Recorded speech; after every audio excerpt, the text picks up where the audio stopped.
So, you want to buy your first home, but how much do you need to do that? It's more than bus money, but it's not as much as buying a fleet of yachts. How much it all is can vary quite a lot. It's based on the price of the actual property that you want and how much of a deposit you can save up. So first of all, you'll need to have enough for a deposit, which is usually around a minimum of about 5% of the purchase price, depending on your mortgage provider and stuff. So you can gradually save that up, or if you're really lucky, I don't know, you might just find it in the street or just catch it as it falls from that's quite common. And then obviously you continue making regular payments to your mortgage until you own the property completely. If it's a flat, usually it'll be leasehold, and if it's a house, it'll usually be freehold, but this isn't always the case. With leasehold, this often means that you'll need to pay stuff like maintenance fees to make the building look nice and stuff if you're in a block of flats or something. Once you know which one it is, you'll know if you need to budget anything extra in for that. You might also have to budget in some mortgage-related fees that your mortgage provider might charge you, such as possibly a mortgage commitment fee, which is like, hello mortgage provider. Ooh! We've got post, which is what you give to the mortgage provider for processing your mortgage application, like a thank you, please.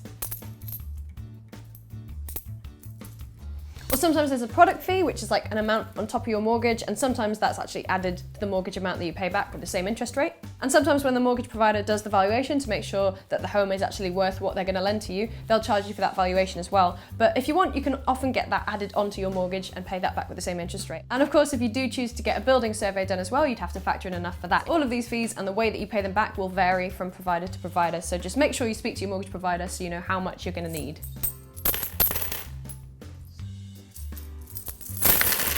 And then in terms of all the legal stuff as well, you need to pay a solicitor for all the legal side of the purchase, so you can shop around for the best quote for that as well and factor in that to your budget. And don't forget as well that if it applies to your property, you will also need to pay stamp duty. Once you've sorted all of that out and you have your new shiny home ready to move into, you've probably got to find some way to get your stuff from where you live now to the new home, and unless you have an array of friends with all different massive vans that you can load stuff into, you might have to invest in like a man with a van to hire, or just hire a van, or just, you know, grab a team of bodybuilders who can carry all of your furniture.